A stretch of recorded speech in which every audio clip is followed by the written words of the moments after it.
Hi everyone, welcome back to Sanju's world. ఎలా ఉన్నారు? అందరూ బాగున్నారా? నేనైతే చాలా బాగున్నాను.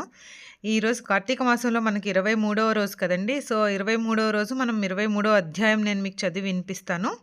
మీరు శ్రద్ధగా వినడానికి ప్రయత్నించండి. చదువుకోవడానికి వీలున్నవారు చదువుకోవడానికే ప్రయత్నించండి. ఒకవేళ వీలు పడని వారు అట్లీస్ట్ వినడానికైనా ప్రయత్నించండి. ఈ 23వ అధ్యాయంలో మనకి శ్రీరంగ క్షేత్రమున పురంజయుడు ముక్తి పొందుట. అగస్త్యుడు మరలా అత్రి మహర్షిని గాంచి, ఓ మునిపుంగా, నా విజయమందున పురంజయుడు ఏమి చేసెనో వివరింపుమని అడుగగా అత్రి మహాముని ఇట్లు చెప్పిరి.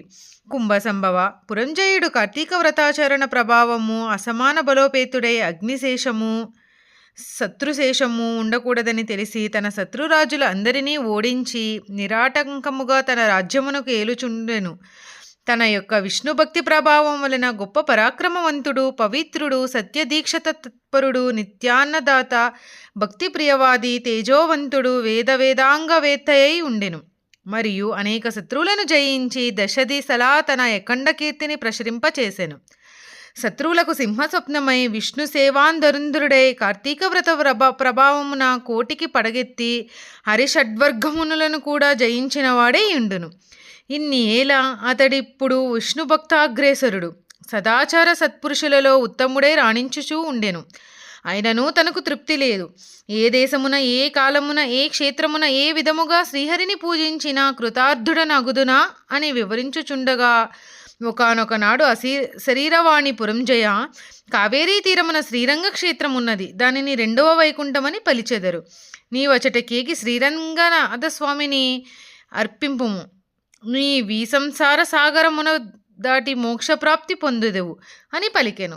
అంతటా పురంజయుడు ఆ శరీరవాణి వాక్యములు విని రాజ్యభారమును మంత్రులకు అప్పగించి సపరివారముగా బయలుదేరి మార్గమధ్యమునానున్న పుణ్యక్షేత్రములను దర్శించుచు ఆయా దేవతలను సేవించుచు పుణ్యనదులలో స్నానం చేయుచు శ్రీరంగమునకు చేరుకొనెను. అక్కడ కావేరీ నది 2 పాయలై ప్రవహించుచుండగా మధ్యన శ్రీరంగనాథాలయము శేషశయ్యపై పవలించి ఉన్న శ్రీరంగనాథుని గాంచి పరవశముంది చేతులు జోడించి, దామోదర, గోవింద, గోపాల, హరే కృష్ణ, వాసుదేవ, అనంత, అచ్యుత, ముకుంద, పురాణపురుష, హృషీకేశ, ద్రౌపదిమాన సంరక్షక, దీనజన భక్తపోష, ప్రహ్లాదవరద, గరుడధ్వజ, కరివరద, పాహిమాం రక్షమాం దాసోహం పరమాత్మదాసోహం అని విష్ణు స్తోత్రమును పఠించి కార్తీక మాసమంతయు శ్రీరంగమునందే గదిపిత దుపరి సపరివారముగా అయోధ్యకు బయలుదేరెను.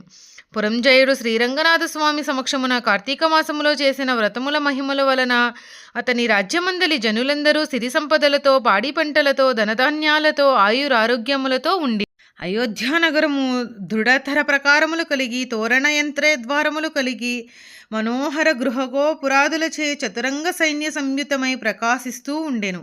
అయోధ్యానగరమందలి వీరులు యుద్ధ నేర్పరులై, రాజనీతి గలవారై, వైరి గర్భ నిర్బధకులై, నిరంతరము విజయశైలులై, అప్రమత్తులై ఉండిరి.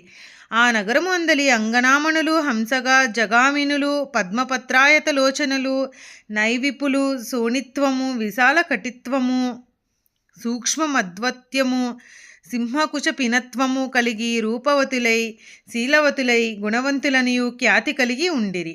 23వ అధ్యాయం సమాప్తము.